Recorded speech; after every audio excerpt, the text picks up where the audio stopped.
The title of this video alone probably has some of you raising your eyebrows. Fullmetal Alchemist Brotherhood has reigned for years as the top-rated anime of all time on MAL. It's seen by many as a staple of the Western otaku diet and as one of the greatest anime of the modern era.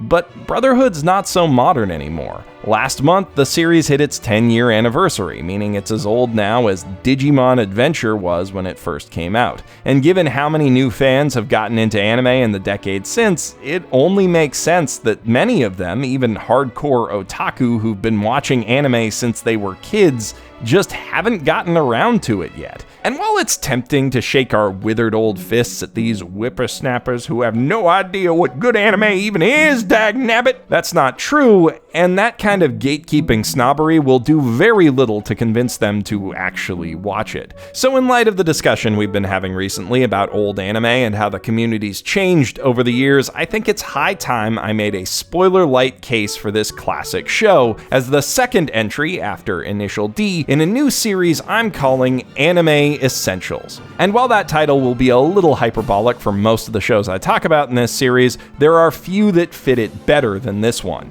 If you enjoy watching anime of any kind, even if fantasy isn't your bag and shonen action bores you to tears, I all but guarantee that you'll find something to love about Fullmetal Alchemist Brotherhood. As the subtitle suggests, the series follows two young brothers, Edward and Alphonse Elric, who are prodigious students of alchemy, a miraculous science that allows matter to be broken down to its base molecular components and reconstructed into another shape of equal mass. Alchemy can be used to do many things, but it cannot create life. And as the Elric brothers discover when they try to resurrect their dead mother, the consequences for attempting to do so are dire. The blowback from their failed transmutation destroys Ed's left leg and right arm, which have to be replaced with armored prosthetics called automail. But he gets off easy compared to Al, who's left as a disembodied soul bound to a suit of armor. In exchange for what they've lost, Ed gains the ability to perform transmutations with a clap of his hands instead of having to draw an alchemic circle, which he uses to earn a spot in the military as a state alchemist.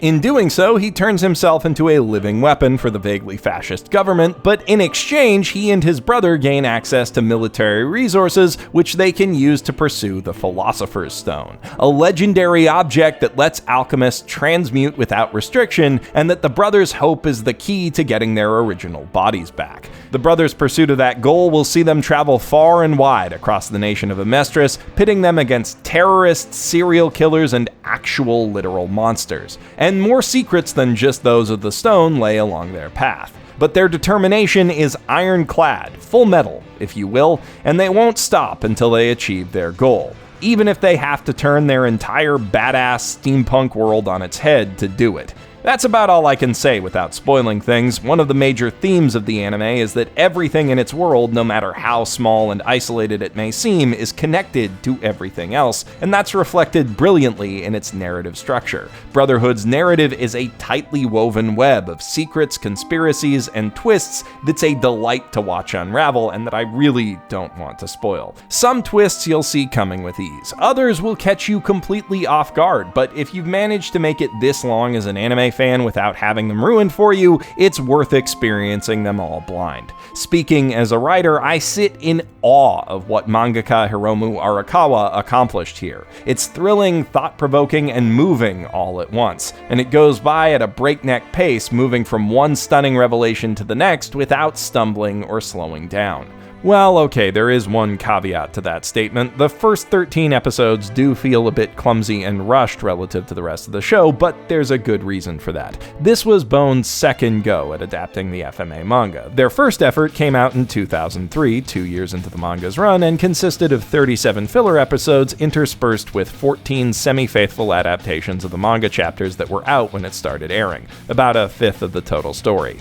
That anime deserves its own video, as the two series mostly stand apart from each other as their own distinctive stories, but because it exists, Bones decided to sort of glaze over those first few arcs to get to the new stuff. The resulting episodes are still good, entertaining television, better than most other shonen action joints, but they don't quite represent the incredible heights of storytelling that the series reaches and somehow sustains as it goes on. This isn't really a point against FMA Brotherhood, just something to keep in mind if you start watching and don't don't immediately see what all the hype is about. Brotherhood rightly gets a lot of praise for its tight, clever plot, but that's far from the only thing the series has going for it. That narrative is built on a bedrock of interesting and poignant ideas about science, religion, war, nationalism, and the very nature of truth itself. If you're so inclined, you can spend days digging down to uncover the philosophical roots of the show's story and world, as some other great YouTubers have already done, link in the doobly-doo.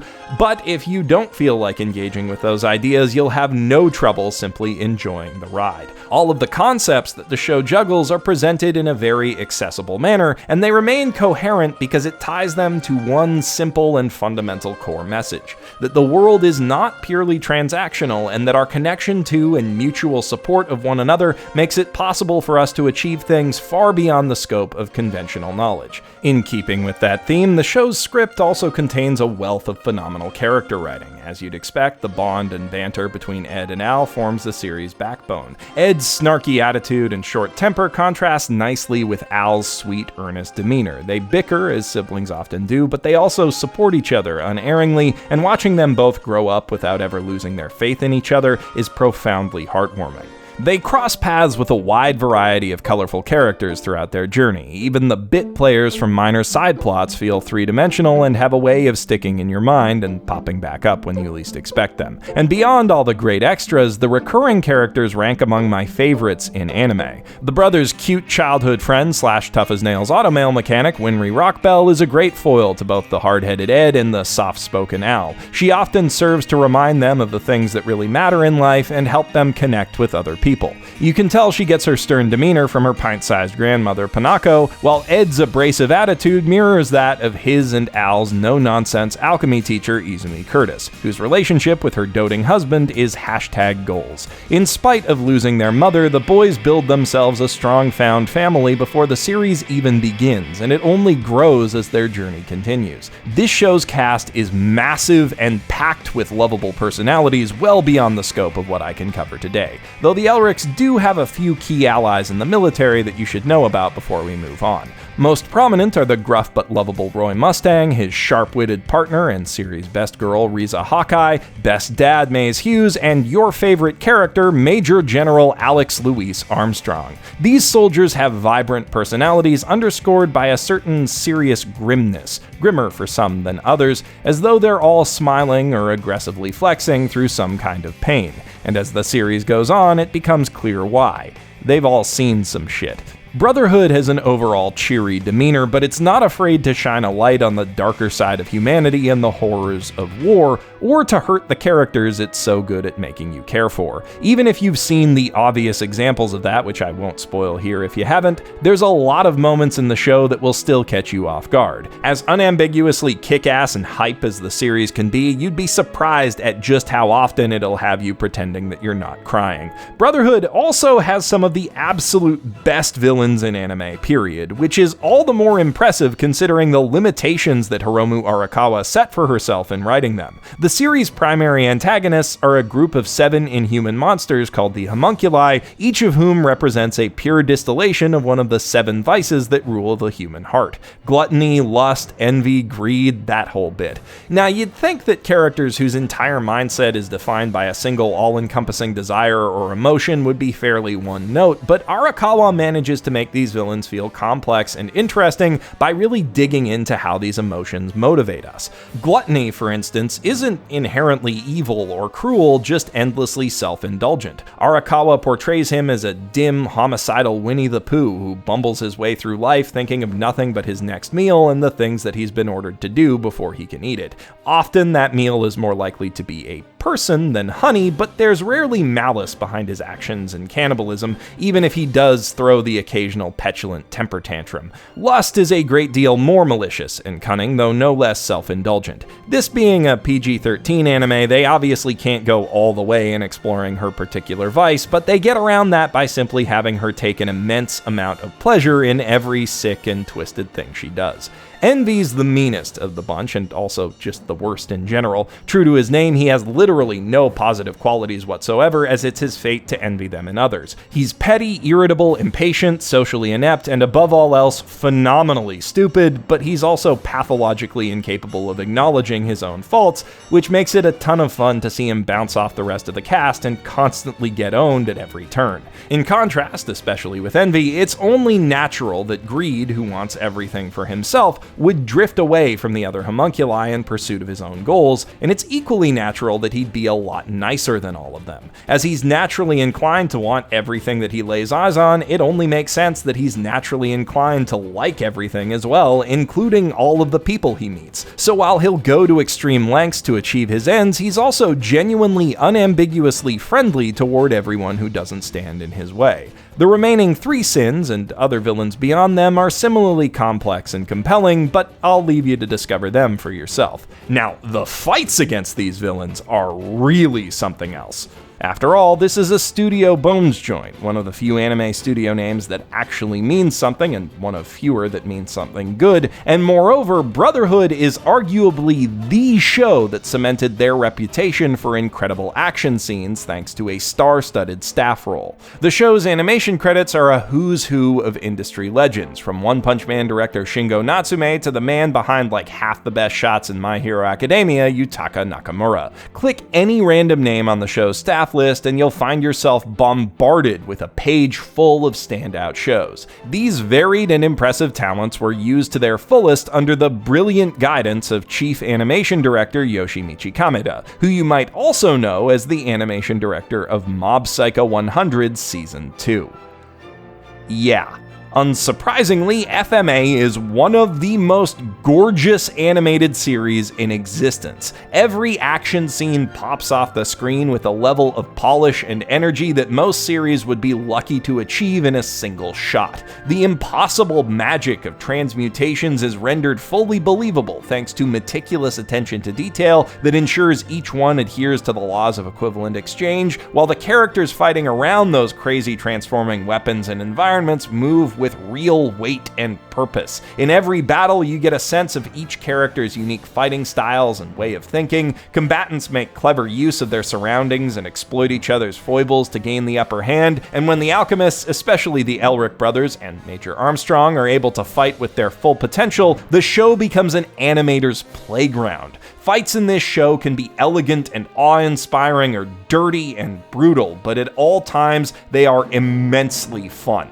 The show's final run of episodes in particular presents a cavalcade of non-stop action scenes, each somehow more impressive than the last, culminating in a glorious final brawl that pushes the series' cast and concepts to their absolute limits. Without showing or describing any spoiler shots, I'm sure that a lot of this sounds like hyperbole, but I promise you it's not. The show delivers one of the best, most legendary fights in all of anime in episode 19, and it just keeps getting better in the 45 after that. Not every scene is that visually impressive, mind you. In keeping with its story, the show's style sticks very close to the original manga, with many shots being one-to-one translation of the manga panels, especially early in the series. These manga-style shots, by their nature, tend to be kinda static, which can lead to some dialogue scenes feeling stiff and unnatural. The style works for comedic moments, but it undercuts some of the drama, especially, again, in those early episodes. Still, that's a minor issue overall. The show delivers great animation where it needs to, even outside of its fight scenes, and other aspects of the production more than make up for its rare shortcomings. The voice acting is phenomenal in English and Japanese. The score, composed by AKIRA SENJU, is packed end to end with powerful and memorable compositions, and sound design genius Masafumi Mima, who you might remember from the Initial D video, ensures that everything from subtle character movements to physics-defying transmutations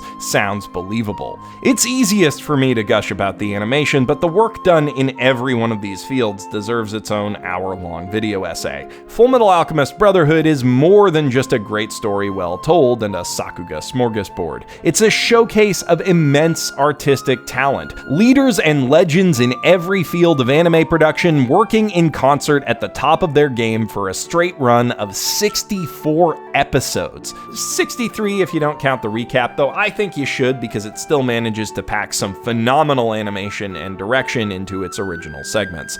This show shouldn't exist, not in the form that it does anyway. When you look at how it was made at the beyond ambitious schedule that saw over a year of constant production ending less than a month after the manga they were adapting was slated to finish, it seems inconceivable that they could make it to the end zone without fumbling at least once. But aside from a slightly rushed first arc, the team working on it just hit home run after home run, even though, as I just established, they were playing football. Fullmetal Alchemist Brotherhood is a thing of beauty, and the closer you look at it, no matter what angle you're looking at it from, be it analyzing the themes and structure of the story, breaking down the characters, or diving into its production values, the more beautiful it reveals itself to be. So when I say you need to watch this anime, obviously that's hyperbole, only slightly though. FMA Brotherhood is not for everyone, but only insofar as nothing really is.